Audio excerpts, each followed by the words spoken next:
Hamas faces the reality of the backstop, which is that if they fail to comply, President Trump will allow Israel to continue.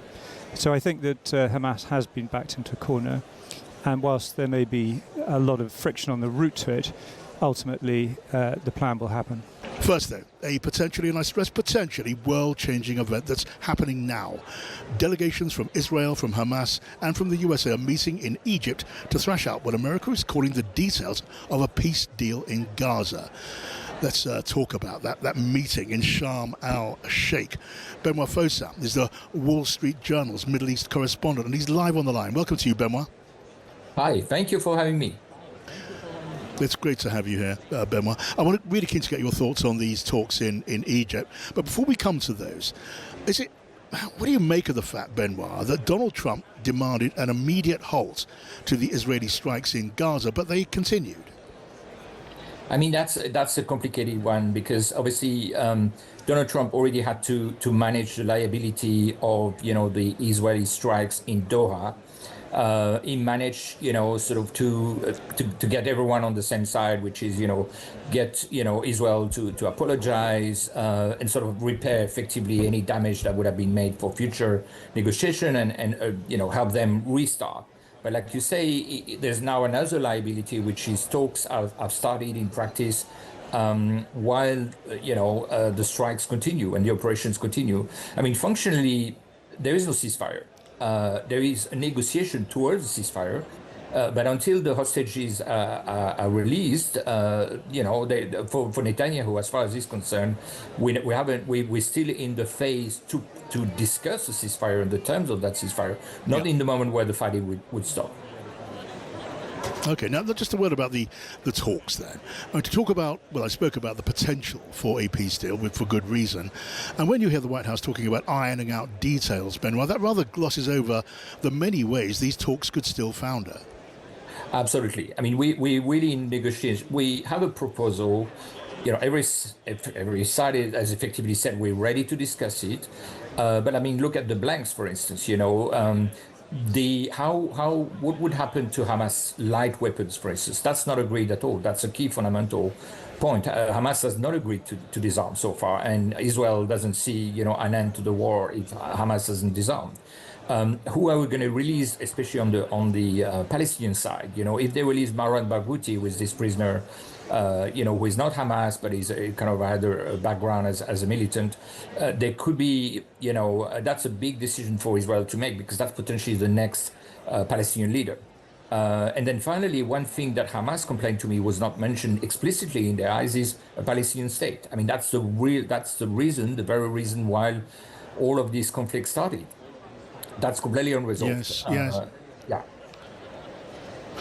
Look, for those looking for some sort of accord, there is, I suppose, some measure of encouragement in the fact that Benjamin Netanyahu was effectively forced by Donald Trump to accept that 20-point peace plan as a basis for negotiation, with its vague to the end goal of a Palestinian state. I mean, there were elements that were taken off the final proposal that especially Arab countries were very keen on. For instance, the 21st point, which was about having the United Nations Security Council involved as kind of a very strong legal guarantee for any agreement, that was taken off. And then the concept that, for 2 years, these talks, the devil has always been in the detail. It's always what looks, maybe who are the prisoners being released on the Palestinian side, the timing of the hostages release on the Israeli side. It's really individual details that have often bogged down, the negotiation. That could still be the case now. Yeah. Now, forgive a question to which I think there probably is no answer, but I'll ask it anyway, Benoit. What's your hunch on how this might play out? My hunch is probably the best chance in the long time that an agreement could be signed. Anything else can't speculate. No, that's pretty much, I think, where one is. But Benoit Fossat of the Wall Street Journal, thank you. Now, I can welcome to the programme retired Major General James Cowan, who's the Chief Executive of the Halo Trust. Welcome to you, General. Thank you. Can I ask you first, and welcome to you. We see that Hamas is rather balking at the call for disarmament. It's worth noting, though, but even agreeing to disarm is not necessarily the same thing as actually doing it. It isn't, but Hamas faces the reality of the backstop, which is that if they fail to comply, President Trump will allow Israel to continue. So I think that Hamas has been backed into a corner, and whilst there may be a lot of friction on the route to it, ultimately the plan will happen. Right, well, that is an optimistic take. Your hunch is that Hamas will sign on the dotted line. And this deal, it's not overstating it to say that it does pretty much amount to a surrender, doesn't it? Well, there are allowances within the plan for Hamas or the individuals within Hamas to step back from violence and to build a future that is peaceful. And I think it's not just the pressure applied by the United States. It is clearly the wish of Hamas's Arab supporters in Qatar and elsewhere to make this happen. And I think that change of heart is also fundamental. Yeah, I mean, it's the combination of the support of the Arab world for a deal and Donald Trump's forcefulness in demanding one from Netanyahu. Those two things have pretty much brought this about. If it comes to it, when it comes to it, there would be a multinational security force inside Gaza made up of components from the Arab world. What would that force do, General? What do you think its duty would be? Well, I think this is the far more important issue, and I don't think enough attention is being paid to it.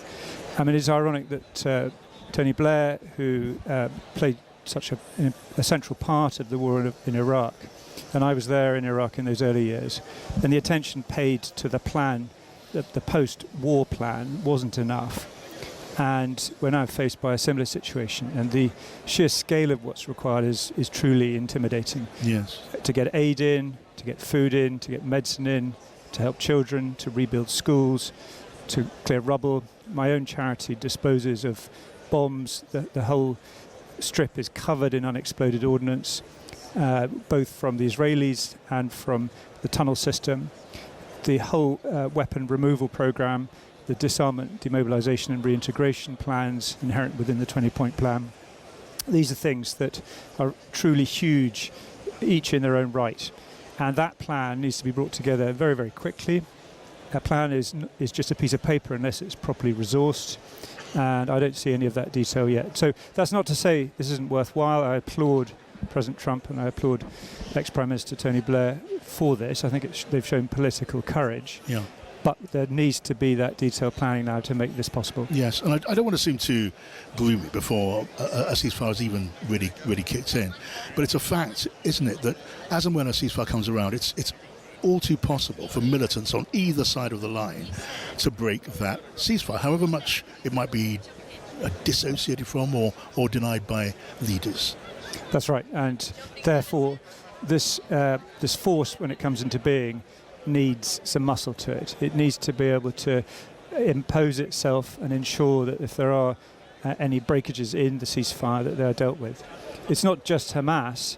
The Gaza Strip has become home to families who have become increasingly dominant, owning bits of land.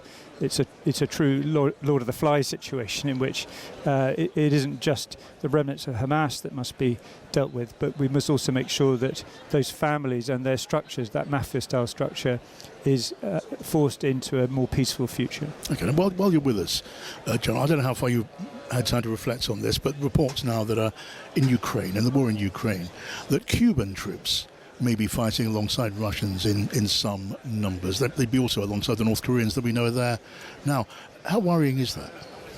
Well, I think this is genuinely an omni-crisis in which the world is not able to give the attention necessary both to Ukraine and to the Middle East simultaneously. And what you've just drawn attention to is one detail within the broader Ukraine war.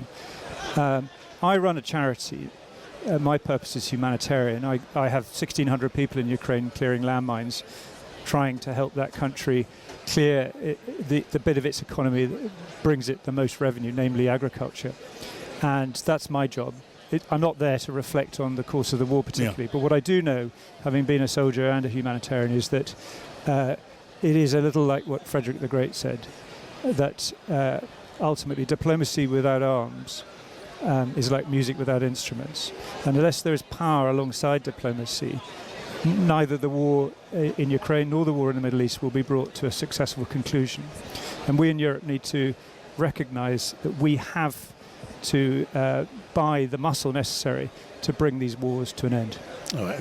Let's just refer lastly to your work at Hodo Trust, dealing with mines, because I mean, you know, let us hope we get some sort of peace in Ukraine before too very long. But when that time comes, Ukraine is one of the most heavily mined areas in the world, and it'll be part of your job to look at that. Yeah, absolutely. And we're already in Ukraine. We have 1,600 staff there. But I've just come back from Syria, another country that was afflicted by Russian mines. And that country, too, has huge minefields which need to be cleared for Syria's rural agricultural economy to function, or for its cities, its urban areas to be rebuilt. We've just had an appalling attack here in Manchester conducted by someone of Syrian heritage. This isn't just about what happens abroad. What happens abroad has impact here, and that's why I'm afraid to say I think what the Conservatives have just done in cutting or making announcements about cuts to overseas aid is a mistake. Yes. This party, the Conservative Party, is one of the great political movements of all time. It shouldn't be making these kind of frankly unforced errors. It should think about its place in the world and how Britain thrives in cutting overseas aid, cutting defence. These are not things that should be happening. Okay, Major General James Cowan of the Halo Trust, thank you so much for joining me. Thanks, John.